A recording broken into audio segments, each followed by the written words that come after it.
did a Mustang handle like this?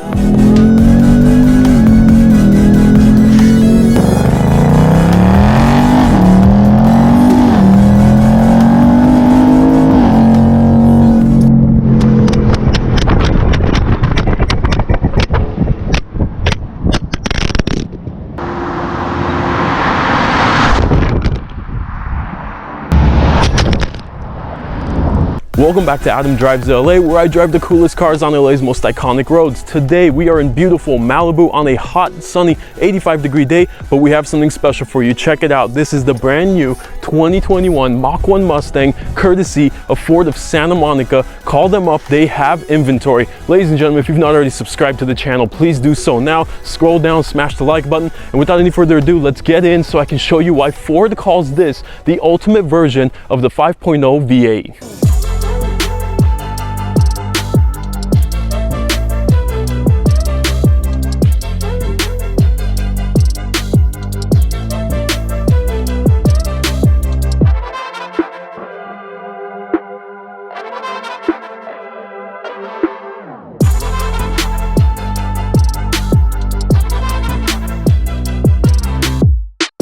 We're out of the sun, we're in the Mach 1. Let's see if Ford is right when they say this is the ultimate version of the Mustang's 5.0 V8.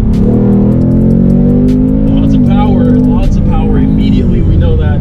Wow, the steering wheel is just, you hit a little light reflector and it's all over the place. You really got to keep your hands on the steering wheel.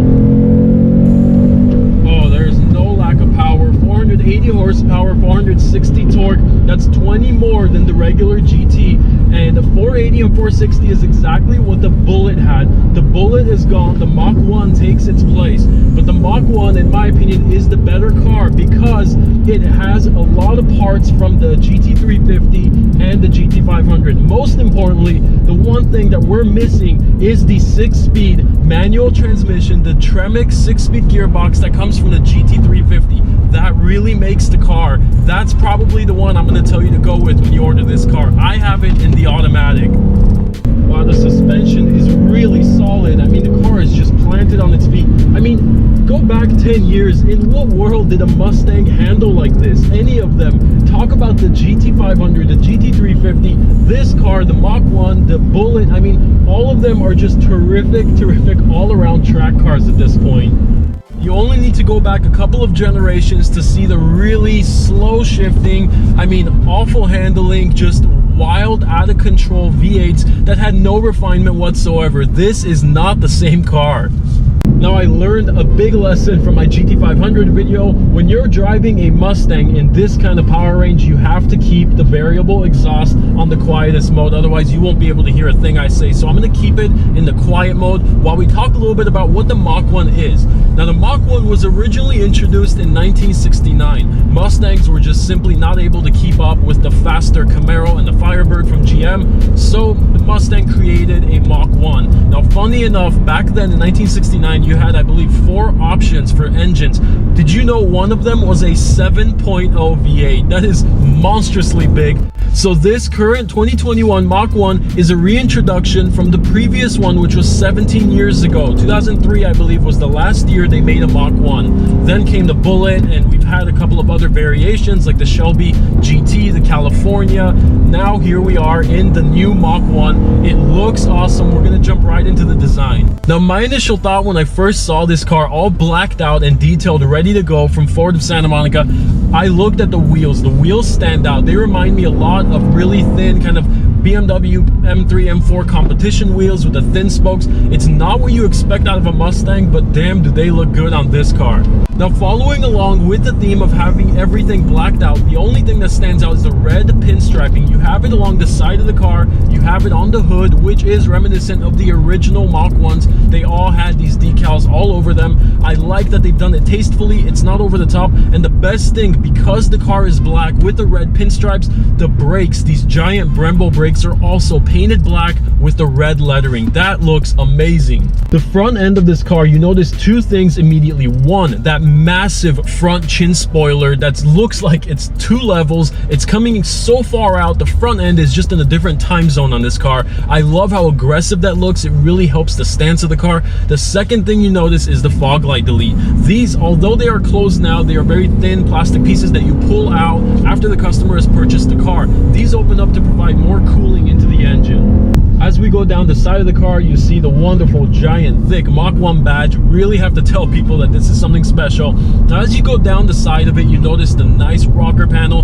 that really helps give this car that stance. It lowers the car visually, and you get to see, you know, the wheels, although they're not massive, which is a good thing. I don't like having 23, 24-inch wheels on a car like this. A lot of these hypercars, supercars really start to get a little bit crazy with the wheels. This is tastefully done. You still have plenty of rubber. The tires also are borrowed, I believe, from the GT350R. They are the Michelins. These are the tires you want for a car like this. And as we wrap around and get to the rear end of this car, we see my favorite part of the design. They've added a beautiful functional whale tail. Now, the best thing about this is in my rear view mirror, I don't really see it. It doesn't block too much of the vision like a big spoiler would. It's tastefully done. It's just subtle enough, but it's pretty damn big when you get up close to it. It really stretches out the car. It elongates it. It makes it look lower. I mean, it complements the rear end in just the right way, because a Mustang without a spoiler, to me, that's always been kind of the weak spot, is that rear end. They go for the fastback look, but it's not entirely a fastback. There's still the flattening at the end. So there's always been a little bit of this dogtail in the back. This really complements it. This, to me, is the better spoiler than having something that stands up. You've got your massive quad exhaust in the back. You've got a giant, thick Mach 1 badge, because again, you have to remind people what just beat them when they're looking at you from the back.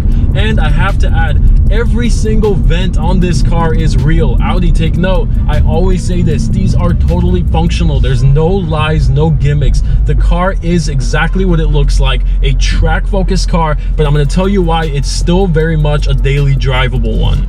Now, before we jump into the interior of this car, we do have to use it for what it was meant for.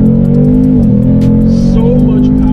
Wow, the car, I mean, no part of it you feel is underpowered, because of course initially my thought is right away compare it to the GT500, which honestly to me was just the most thrilling but terrifying experience I've ever been in any car in my life. This car is very manageable. The power is there, but it's manageable. You feel confident going into it. You downshift here, you give it some power. Oh, that sound so good. I have to say, any Mustang you get in a special trim like this, like the GT350, the 500, you're just gonna get the most amazing exhaust note. You never have to worry about switching out the exhaust. Let's get this thing to auto. Let's talk a little bit about the interior. Now, the interior is very much a Mustang interior. There's not a ton to talk about here. You do have your gauges up here. It is a Bang & Olufsen sound system. Sounds great. You have a lot of these options to go through in the dash in front of you through the steering wheel by clicking the little pony button. This is where you can change the rev match. You can play a lot with the exhaust, the track mode, go into my apps. You can do a lot here. And the rev, I mean, the way the RPM takes over the gauge when you go into track mode is awesome. Then you go into track mode by clicking the buttons down here in the center. There's a few other options there. You've got your hazard lights, your traction control, steering stiffness, and then your driving mode. Above that, you have your climate control, and then above that, you have your pretty generic Mustang infotainment system. I do think it's about time. Maybe it's time for a refreshment. This thing, it reacts fine. It's quick. It has all the important things you want. And again, for a track car like this, you're not looking for all of the luxury features, but you do want something that looks a little bit more modern. It's responsive, but it can look a little bit nicer. It looks a little bit dated to me. Going back to the climate controls though, this does have the cooled seats, which I'm in California, 85 degrees, close to 90 today. You do need the cooled seats in a place like this if you're gonna daily drive this car.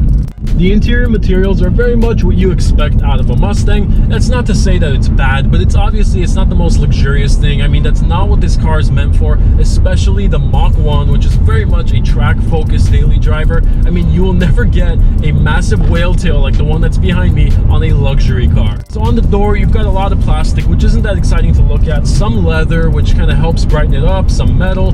Up here, you have this kind of brushed metal. I don't know exactly what it's doing, if it's brushed, if it's kind of dented.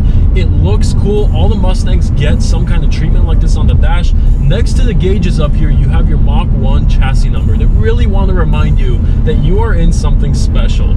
Let's talk seats for a moment. I'm in the standard seats. What I would recommend, of course, the two major changes I want you to do to this car if you get one, you get the 6-speed manual. I have the 10-speed auto, which is fine, but the car really wakes up with the manual transmission. And the seats, you should get the Recaro seats. They're bucket seats. They're really huggy. I've been in them on another car. This one does not have them, unfortunately, but that is an option you should absolutely spend your money on. Speaking of seats, that might be one of the reasons that you choose this over something like a GT350. If you get the R on the GT350, I believe they come with the seat delete, which my GT500 track pack had.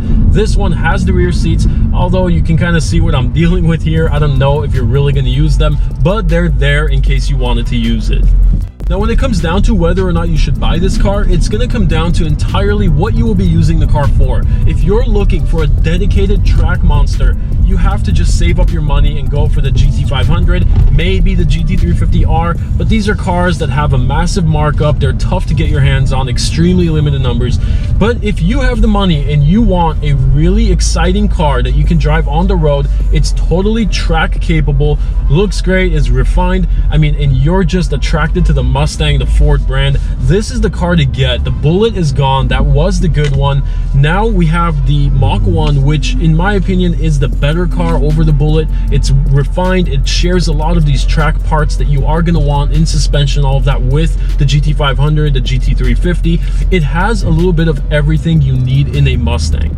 So let's talk pricing. The Mach 1 starts at $51,000. The one we are currently in, as you can see from the window sticker, has a total price tag of $61,000, $10,000 in options. All these options I think are mandatory for the car, and not a lot of dealerships are getting these cars. Ford of Santa Monica has 3 of them on display, including this one. They had previous ones that came in and they were gone like that. I scooped this one up before somebody can take it. We're doing our quick review. I have it for the day. We're gonna give it back, but if you want to get your hands on these, not every Ford dealership is getting them. Allocation is extremely limited. Call Ford of Santa Monica. They have them right now. With all that said, that's going to wrap up yet another video. Thank you so much for watching. A special thanks to Ford of Santa Monica for hooking me up with the brand new 2021 Mach 1. I hope you enjoyed it. Ladies and gentlemen, if you've not already subscribed to the channel, please do so now. Smash the like button. Follow me on Instagram. The handle is AdamDrivesLA, and we are done. That's going to wrap it up. I will see you in the next car.